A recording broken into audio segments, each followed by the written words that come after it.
Terima kasih buat kamu yang sudah nge-like, komen, dan subscribe. Semoga tetap suka dengan apa-apa yang kami sajikan. Dan tentunya kritik dan saran kita tunggu ya. Silahkan komen di setiap tayangan channel kami. Oke?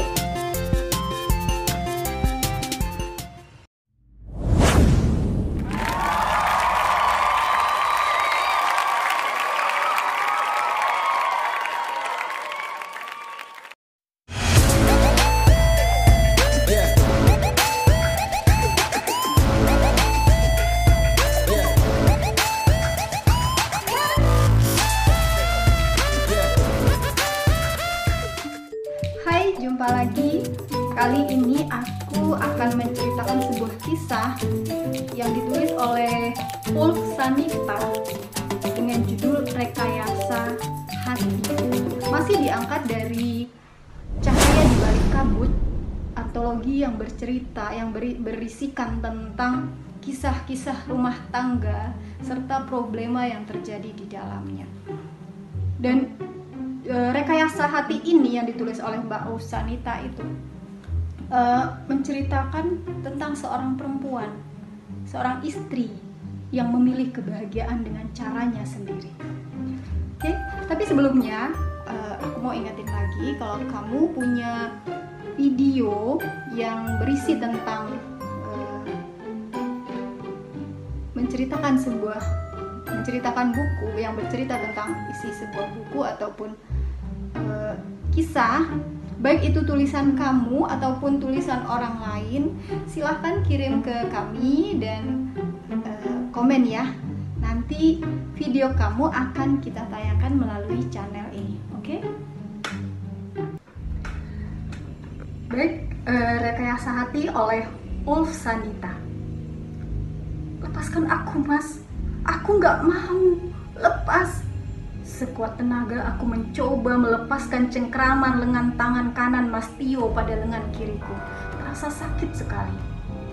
Aku hanya meminta hakku sebagai seorang suami. Matanya nyalang menatap sinis ke arahku. Aku nggak mau, Mas. Lepaskan aku. Aku berteriak kepadanya sambil meronta-ronta. Melihat perlawananku, Mas Tio akhirnya melepaskan cengkraman dan menjaga jaraknya dariku.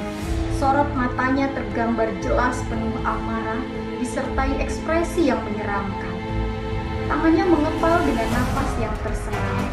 Mas Tio berlalu pergi menuju pintu garasi setelah sebelumnya mengambil kunci mobil berwarna merah keluaran tahun 2015. Terdengar suara pintu gerbang berderit, dilanjutkan suara mesin mobil yang mulai menjauh pergi dari dalam garasi. Aku menghela napas. Kejadian tadi benar-benar membuat kepalaku penuh. Belum lagi rasa nyeri di tangan akibat cengkraman Mas Tio yang terlalu kuat. Kutatap Asna yang masih tertidur. Untung tidak melihat pertengkaran kami. Dia cukup sering melihat ayah dan ibunya bertengkar hingga trauma ketika ayahnya hendak memeluknya. Air mataku sudah kering, hatiku membatu. Sudah mati rasa. Satu-satunya yang membuatku sedih adalah ketika mengetahui Asna ketakutan melihat ayahnya. Sejak dulu aku ingin segera pergi. Aku sudah tidak sanggup lagi untuk berada di neraka berbentuk rumah ini. Tapi Mas Tio belum juga mau menceraikan. Aku tak sanggup ketika bersama Mas Tio, bayangan wanita itu muncul dan membuat muak serta mual seketika, merubah perasaan cinta ini menjadi benci. Bukan satu atau dua kali Mas Tio membohongiku menemui wanita itu. Bahkan dia sering membawa pulang mobil wanita itu dengan alasan itu adalah mobilnya. Sepandai-pandainya menyimpan bangkai, akhirnya tercium juga. Semua kebohongan Mas Tio terbongkar. Bahkan suatu hari wanita itu pernah menelpon. Ini dengan Anti, kenalkan saya istrinya Tio. Jangan harap Tio akan bersikap baik lagi sama kamu ya, ucapnya pada hari itu dengan pongah. Aku hanya menatap nomor telepon wanita itu di layar ponsel. Bulir air mata tidak terasa berkumpul di sudut mata. Hati terasa sakit, Kepalaku tiba-tiba terasa pening. Aku limbung dan tak mampu menahan beban badanku sendiri. Terduduk di sofa berwarna coklat dan suara Hasna menyadarkan serta mengembalikan kewarasanku. Sore itu Mas Tio pulang terlambat dengan wajah keruh. Tatapan matanya tidak sedikit pun menampakkan keramahan. Dia langsung duduk di sofa coklat, tempat favoritnya melepas lamunan. Terdesak laporan keuangan bulanan toko, aku meminta laporan kas toko kepadanya sambil mengambil ponselnya. Entah setengah sadar ataukah tidak, dia tidak menghiraukan aku yang tengah membuka-buka ponselnya. Dan aku terperanjat. Lukaku memerah, jantungku berdebar kencang, hati sakit seolah ada palu besar yang memukul ketika aku melihat aplikasi terakhir yang dibuka Mas Tio di ponselnya. Sebuah tayangan mesum sepasang manusia dengan sosok laki-laki yang aku hafal betul setiap inci tubuhnya. Segera aku letakkan ponsel di atas meja ruang tamu. Mas, tolong jelaskan video apa itu tadi. Kenapa Mas lakukan itu kepadaku? Tega kamu, Mas. Aku mencecar dirinya dengan pertanyaan, tidak bisa menahan amarah yang bercampur sedih. Apanya? Itu cuma editan video iseng aja, kelit Mas Tio dengan setengah berteriak. Mana mungkin editan? Anak sekolah juga bisa bedain itu editan atau asli. Suaraku tercekat, napasku memburu. Mendengar keributan di ruang tamu, ibu mertuaku yang tinggal di sebelah rumah langsung menghampiri. Ada apa yo? Kok ribut-ribut? Malu sama tetangga, ucap ibu sambil menengahi. Anu bu, anti nyangkanya video yang bukan-bukan. Padahal itu video editan Tio sama Susi, cuma iseng aja, sanggah Mas Tio sambil berdiri berkacang pinggang. Gak mungkin editan. Itu kelihatan banget aslinya, pekikku sambil menangkupkan kedua tangan ke atas wajah. Tidak mampu membendung air mata yang sedari tadi coba aku tahan. Jangan gak sopan gitu sama suami kamu, teriak-teriak gak karuan dan bikin fitnah. Dosa, teriak ibu mertua tidak kalah nyaringnya dengan suara Mas Tio. Merasa percuma berargumen, aku memilih menggendong Asna dan pergi keluar. Aku langkahkan kaki di jalan setapak entah kemana arah yang dituju. Aku hanya terus berjalan hingga sebuah angkutan umum berhenti dan aku menaikinya begitu saja. Aku tersadar ketika kernet angkutan umum meminta ongkos. Aku mengeluarkan uang pecahan berwarna hijau dan memberikan kepadanya. Untung aku tengah membawa dompet di saku sepulang dari warung tadi. Sudah 2 hari berada di pondok As-Salam milik kenalanku di kajian dekat rumah. Seorang ustazah yang sering mengisi kajian khusus akhwat. Dia menasehati untuk bersabar kepada suami layaknya Asyah, istri Fir'aun. Dia juga menambahkan, aku boleh meminta cerai jika melihat kondisi Mas Tio yang sering memukul dan mencelaku.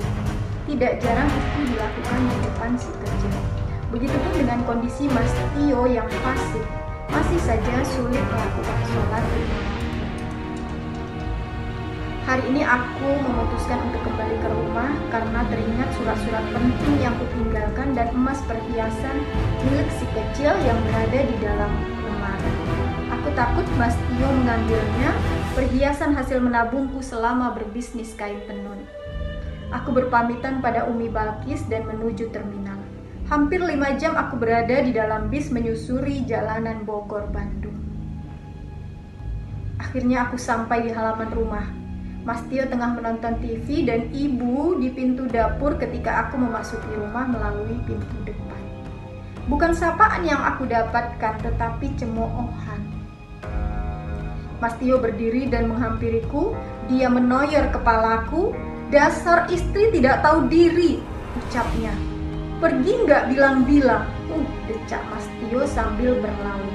Sedangkan ibu hanya menatap sinis kemudian berlalu pergi menuju rumahnya.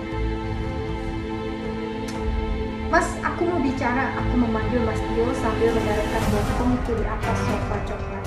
Asna tetap dalam pangkuan karena telah tertidur sejak setengah jam yang lalu. Kamu mau ngomong apa? Mas Tio berdiri sambil mengelakkan tangannya di atas dada. Tidak tersungging sedikit pun senyuman di bibirnya. Entah kemana hatinya saat ini. Sepertinya sudah tidak ada belas kasihan di dalam hatinya lagi. Jangan harap mendapat pelukan hangat setelah bergumul bersama. Dia hanya akan menggauliku ketika hasratnya sudah tidak terbendung. Itu pun dengan paksaan dan cengkeraman kuat jika aku menolaknya. Aku mau cerai, Mas. Aku memberanikan diri untuk mengungkapkan permintaan itu lagi. Ini adalah permintaanku yang kesekian kali setelah sebelumnya selalu ditanggapi dengan tamparan bahkan pukulan. Mas Tio mendengkus kesal dan menghampiriku. Ia memegang kedua pundakku dengan kuat dan mengangkat hingga berdiri. Aku dekap erat-erat Hasna karena takut Mas Tio memukulku lagi dan mengenainya. Kamu boleh bercerai denganku, tapi beri aku uang 10 juta. Ucapnya dengan nada ancaman dan tanpa rasa bersalah. Oh ya, satu lagi. Aku terima beres perceraian kita ya. Aku sibuk.